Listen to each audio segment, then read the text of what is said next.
টানা বৃষ্টিতে টাঙ্গাইলের যমুনা নদীতে ভাঙন দেখা দেয়। তারাকান্দি আঞ্চলিক মহাসড়কের অ্যাপোচ সড়কের কিছু অংশ ভেঙে গেছে। নিরাপত্তার স্বার্থে বন্ধ রয়েছে ভুয়াপুর থেকে তারাকান্দি রুটে যান চলাচল। ভাঙন ঠেকাতে কাজ করছে পানি উন্নয়ন বোর্ড। এ নিয়ে জানাতে টাঙ্গাইল থেকে যুক্ত হচ্ছেন সহকর্মী মামুনুর রহমান। মামুন, আমাদেরকে একটু সর্বশেষ পরিস্থিতি জানাবেন। আসলে তারাকান্দি আঞ্চলিক মহাসড়কের যে সড়কের কিছু অংশ ভেঙে গেছে, সেখানে কি অবস্থা রয়েছে এখন?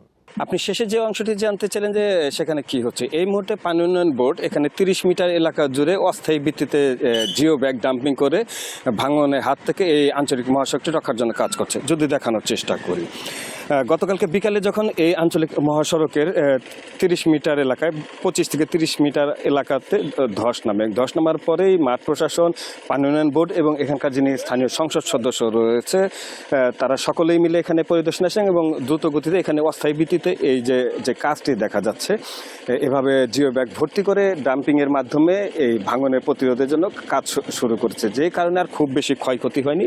আমরা সকালবেলা এসে এখানকার স্থানীয় লোকজনের সাথে কথা বলে যেটা জানতে পারছিলাম যে এই যে অংশটা, এই অংশটা কিন্তু পানি উন্নয়ন বোর্ড বেশ কয়েক বছর আগে স্থায়ী প্রতিরক্ষামূলকভাবে কাজ করেছিল। অর্থাৎ এখানে কিন্তু আমরা ব্লকের কাজ দেখতে পাচ্ছি।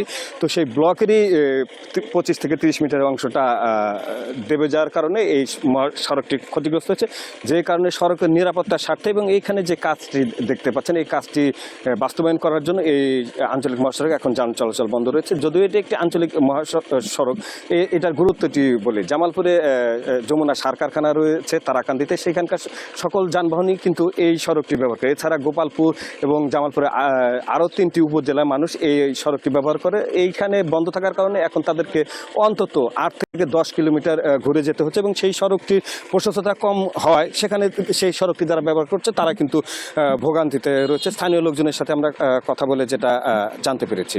আর পানি উন্নয়ন বোর্ডের সাথে আমার যেটা কথা হয়েছে, তারা যেটা জানিয়েছে যে অস্থায়ী ভিত্তিতে জিও ডাম্পিং করা হচ্ছে এবং এই যে স্থায়ী প্রতিরক্ষামূলক যে বাঁধটি করা হয়েছিল কয়েক বছর আগে, সেটা যেসব জায়গায় ক্ষতিগ্রস্ত হয়েছে। আপনি জানেন যে এই টাঙ্গাইলের 5টি উপজেলা যমুনা নদীর বাম তীরে অবস্থিত এবং এই একটি বৃহৎ অংশতেই এরকম স্থায়ী বাঁধ করা হচ্ছে, যেটা দীর্ঘদিন আগে করার কারণে নদীতে বিভিন্ন জায়গায় সেগুলি ক্ষতিগ্রস্ত করা হচ্ছে।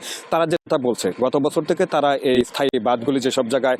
টাঙ্গাইল থেকে সবশেষ তথ্য জানাচ্ছিলেন সহকর্মী মামুনুর রহমান।